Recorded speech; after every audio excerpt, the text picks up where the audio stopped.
Hello everyone, இன்றைக்கி நம்ம செய்ய போகிறது உருளைக்கிழங்கு போண்டா. இது ரொம்பவே ஈஸியாக செஞ்சிடலாம்.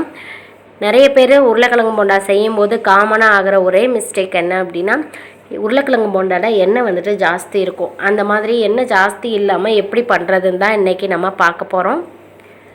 வாங்க எப்படி பண்ணலான்னு பார்க்கலாம். நான் வந்துட்டு 3 பெரிய சைஸ் உருளைக்கிழங்காய் எடுத்து வேக வச்சுருக்கேன். வேக வைக்கும் போதே கொஞ்சம் உப்பு போட்டு வேக வச்சுக்கலாம். இந்த மாதிரி 1-2 அதை வந்துட்டு மசிச்சு எடுத்து வச்சுக்கலாம். ஒரு பேனில் கொஞ்சமாக எண்ணெய் ஊற்றிக்கிறேன். எண்ணெய் வந்துட்டு ரொம்பவே கம்மியாக சேருங்க. நம்ம இது வந்துட்டு ஆயிலில் தான் ஃப்ரை பண்ணி எடுக்க போகிறோம். 1/4 டீஸ்பூன் அளவுக்கு கடுகு சேர்த்துக்கலாம். கடுகு நல்லா பொரிஞ்சு வந்ததுக்கப்புறமா ஒரு 1/2 டீஸ்பூன் அளவுக்கு உளுந்து சேர்த்துக்கிறேன். உளுந்து நல்ல கோல்டன் கலர் ஆனதுக்கப்புறம் 1/4 டீஸ்பூன் அளவுக்கு ஜீரகம் சேர்த்துக்கலாம். ஜீரகம் நல்லா பொரிஞ்சு வந்ததுக்கப்புறமா நான் 3 பச்சை மிளகாய், கொஞ்சமாக இஞ்சியை இந்த மாதிரி சாப் பண்ணி வச்சுருக்கேன். அதையும் சேர்த்துட்டு நல்லா ஃப்ரை பண்ணிக்கலாம். அது கூடவே ஒரு பெரிய வெங்காயத்தை ரொம்பவே மெலிசாக கட் பண்ணி வச்சுருக்கேன். அதையும் சேர்த்துட்டு வதக்கிக்கலாம். வெங்காயம் வந்துட்டு ரொம்ப ஜாஸ்தி வதங்கக்கூடாது. ஓரளவுக்கு நம்ம கிடைக்கும் போது கொஞ்சம் நறுக்குன்னு இருந்தால் தான் வந்துட்டு நல்லாவே டேஸ்ட்டாக இருக்கும். அது கூட ஒரு டேபிள் ஸ்பூன் அளவுக்கு முந்திரி சேர்த்துக்கிறேன்.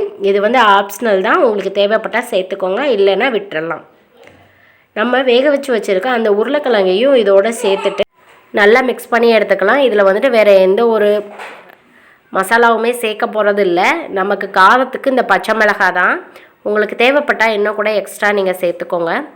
அது கூடவே 1/4 டீஸ்பூன் அளவுக்கு மஞ்சத்தூள் சேர்த்துட்டு நல்லா மிக்ஸ் பண்ணிக்கலாம்.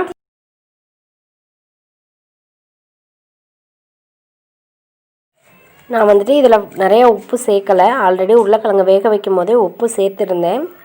அதனால் இப்போ கொஞ்சமாக நான் வந்துட்டு உப்பு சேர்த்து நல்லா மிக்ஸ் பண்ணிக்கிறேன். உப்பு சேர்த்து நல்லா கலர்னதுக்கு அப்புறமா கொஞ்சமாக கொத்தமல்லி தலையை கட் பண்ணி வச்சுருக்கேன். அதையும் சேர்த்துட்டு நல்லா மிக்ஸ் பண்ணிக்கலாம். இந்த உருளைக்கிழங்கு பாருங்கள் எவ்வளோ கெட்டியாக இருக்குது அப்படின்னு. இந்த மாதிரி தான் கெட்டியாக இருக்கணும். நீங்கள் வந்துட்டு தண்ணி மாதிரி இருந்தது அப்படின்னா உருண்டை பிடிக்கும் போது உடஞ்சி போயிடும். உருண்டையும் நமக்கு வந்துட்டு சரியாக வராது. அதே மாதிரி போண்டாவில் எண்ணெயும் ஜாஸ்தி இருக்க மாதிரி இருக்கும்.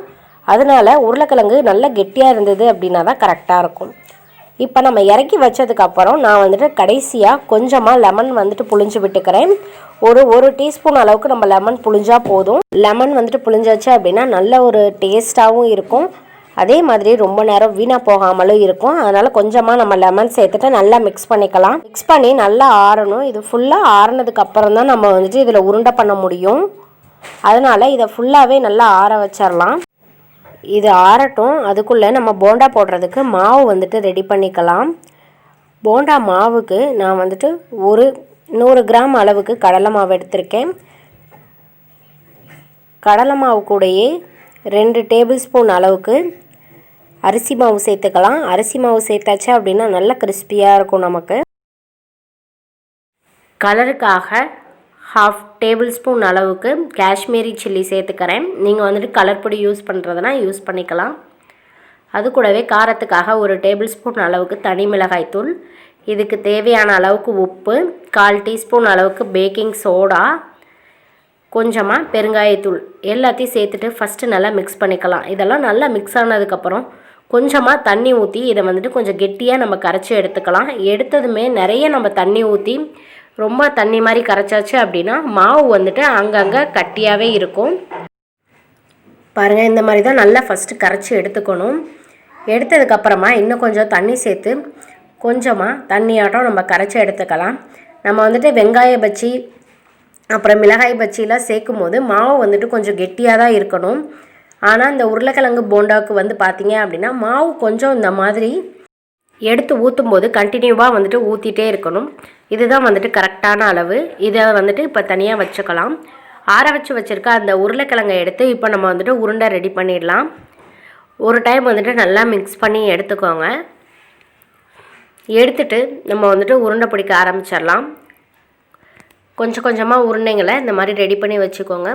இந்த உருளைக்கிழங்கு வந்துட்டு எந்த அளவுக்கு வந்துட்டு கெட்டியாக இருக்கோ அப்போ தான் வந்துட்டு நமக்கு உருண்டை வந்துட்டு கரெக்டான ஒரு ஷேஃப்க்கு வரும். இப்போ எல்லா உருண்டையும் நமக்கு ரெடி ஆகிடுச்சு. நம்ம ரெடி பண்ணி வச்சுருக்க அந்த மாவில் இந்த உருண்டையை போட்டு எடுத்துக்கலாம். பாருங்கள், நல்லா இப்போ நமக்கு உருண்டையும் ரெடி ஆகிடுச்சு. ஆயில் வந்துட்டு இதுக்கு நல்லாவே சூடாக இருக்கணும், மீடியம் ஃப்ளேமில் இல்லை, நல்லாவே சூடாக இருந்தது அப்படின்னா தான் வந்துட்டு கரெக்டாக இருக்கும். இப்போ நம்ம உருட்டி வச்சுருக்க அந்த உருளைக்கிழங்கை எடுத்துகிட்டு ஆயிலில் போட்டு நம்ம ஃப்ரை பண்ணி எடுத்துக்கலாம். ஆல்ரெடி உருளைக்கிழங்கெல்லாம் உள்ளே வெந்ததுனால ரொம்ப நேரம் அது வந்துட்டு வேகணும் அப்படின்றது இல்லை, கொஞ்ச நேரத்துலேயே இது வந்துட்டு வெந்து நமக்கு ரெடி ஆகிடும். பாருங்கள், இப்போ நான் எல்லா உருண்டையும் இதோட சேர்த்துட்டேன், நல்லாவே ஃப்ரை ஆகிட்டு இருக்குது. இது ஒரு 2-3 நிமிஷத்துக்குள்ளாரையே நமக்கு வந்துட்டு இந்த மாவு வந்துட்டு வெந்துடும். எண்ணெய் வந்துட்டு நல்லாவே சூடாகவே வச்சு நம்ம வந்துட்டு பண்ணணும். எண்ணெயும் நல்லா சூடாக இருந்தது அப்படின்னா ஜாஸ்தி வந்துட்டு எண்ணெய் வந்துட்டு போண்டாவில் இல்லாமல் இருக்கும். எண்ணெய் வந்துட்டு சூடு இல்லாமல் இருந்தது அப்படின்னா நல்லாவே எண்ணெய் குடிக்கும். அதனால் எண்ணெய் வந்துட்டு நல்லா சூடாகவே வச்சு நம்ம போண்டாவை போட்டு எடுத்துடலாம். பாருங்கள், இப்போ நமக்கு வந்துட்டு போண்டா வந்துட்டு ரெடி ஆகிடுச்சு. நல்ல ஒரு கோல்டன் கலருக்கு வந்துருச்சு. இப்போ வந்துட்டு நம்ம இந்த போண்டாவை எல்லாத்தையுமே வெளியே எடுத்துடலாம்.